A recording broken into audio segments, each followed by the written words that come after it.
Hey guys, welcome along to a new episode of Hellmouth Hotline, and we're going to be doing another little chat about Buffy the Vampire Slayer. And just before we get going, I want to give you another little heads up about the website, coinsagemedia.com. Everything I'm doing is filtered through that, so anything from this podcast to my science fiction podcast, Sceam Me Up Botty, to my other general podcast, the Heroes, Rotters, Vlogs and Reviews podcast, and there's a couple of different YouTube channels and indie film projects and whatnot that I'm working on that are all over on the website. So if you're interested in checking out any of that nonsense, please feel free to do it. So let's get into this episode.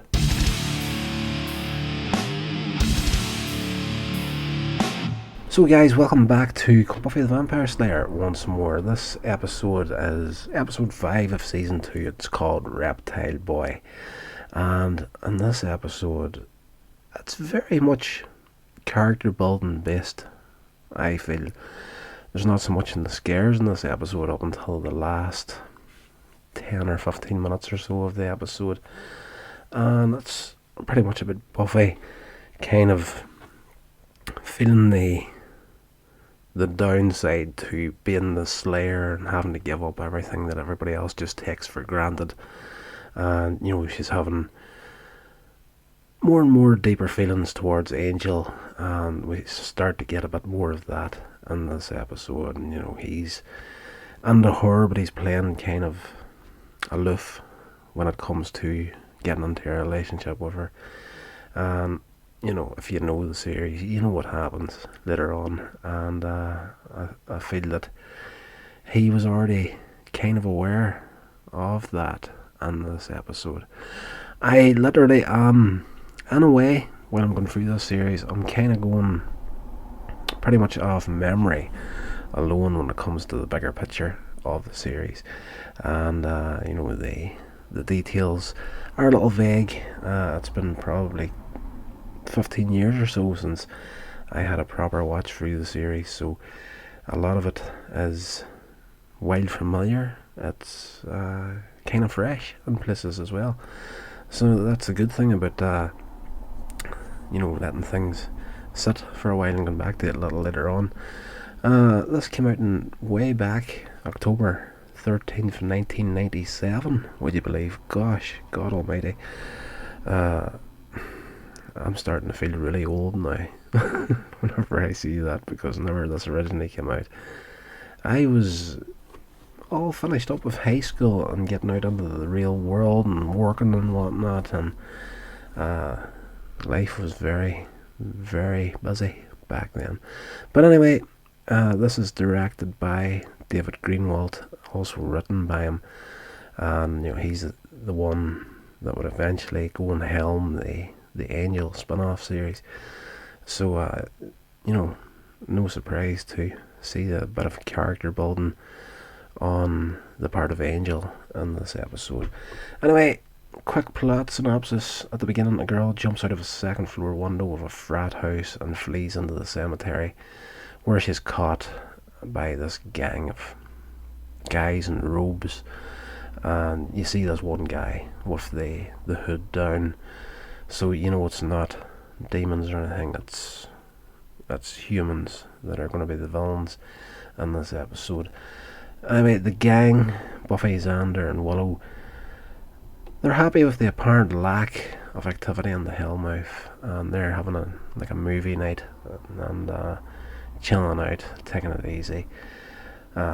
Giles is fairly pissed at Buffy in this episode because he's trying to get her to train harder.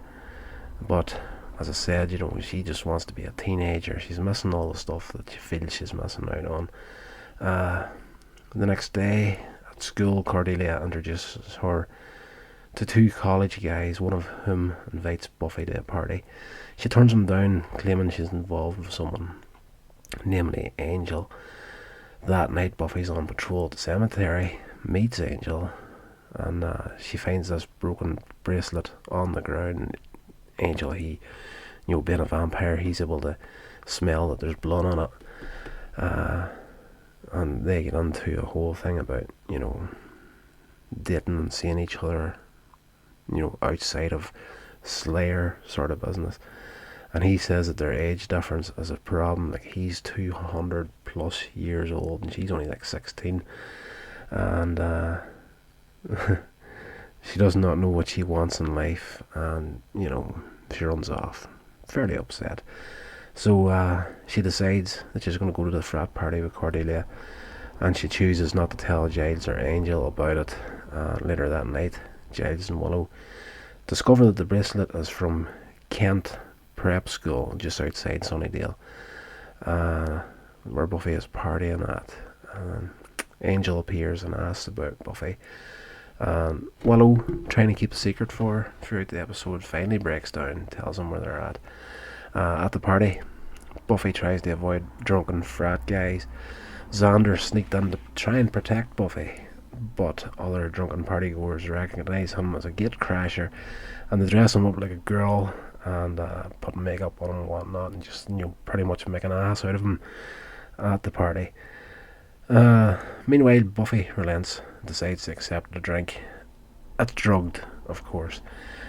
She stumbles her way to a bedroom and passes out in the bed, and the two guys that, you know, invited her to the party turn up, and you know, one of them is going to take advantage of the unconscious Buffy, but the one that was showing all the interest in her stops him and says, you know, she's not for your fun, she's for the fun of the one that we worship. And Cordelia is also in the room, already passed out. She's been drugged beforehand. When they wake up, they find themselves chained in the basement with the girl caught at the beginning of the episode. They're all there as an offering to a reptile demon named Makita, whom the fraternity, calling themselves the Delta Zeta Kappas, worship. In return for worshipping this demon, they get financial gains in life. Cordelia is chosen as the first victim, and Buffy distracts the demon and breaks out of the chains. Meanwhile, Willow, Angel and Giles head to the frat party and meet up with Xander. They enter the house, the fight starts, beating up the frat guys, and as they come down to the cellar to try and save Buffy, Buffy manages to kill this demon, and the frat guys are arrested. And then there's a moment where Buffy and Giles have a head-on, and you're expecting Giles to go to town on her, but you know, earlier in the episode he got a bit of grief from Willow because, you know, she's off to this party and she didn't tell you and she didn't tell Angel. You know, Angel and Giles are both together at this stage, and Willow goes off and one with the two of them, and she's like, you know, Giles, you're treating her like, you know, you're putting her through too much. She's a teenager, for goodness sake. And as far as Angel goes, she's like, you know, you're going to live forever. You know, it would kill you to have a cup of coffee with her, sort of deal. But Giles promises at the end of the episode to stop pushing Buffy so hard. Afterwards, everyone gathers at the Bronze.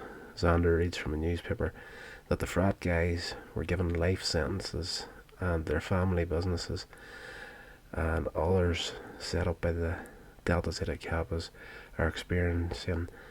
It's late at night. Experiencing is a huge word for me at this stage of the game. Yes, the ex-members of the Zeta Kappas, they're experiencing fallen profits in their business, IRS investigations, and even suicides in the boardroom due to the demon's death. Of course, the subject of Angel comes up, and Xander sort of goes off and one and is like, can we have a conversation without talking about that arsehole sort of set up? And as he's saying that, a nice little comedy moment, because he doesn't even skip a beat. You know, he's caught out as Angel walks up to the table, and he's, you know, just insulted him in a major way, and without missing the beat, he's just like, hey man, goes back to his newspaper. Angel appears and he asks to have a coffee with Buffy sometime, but she plays it cool and she says, yeah, sometime, I'll let you know. And she gets up, walks off, leaves all three of them sitting at the table, and that's where we end off that episode.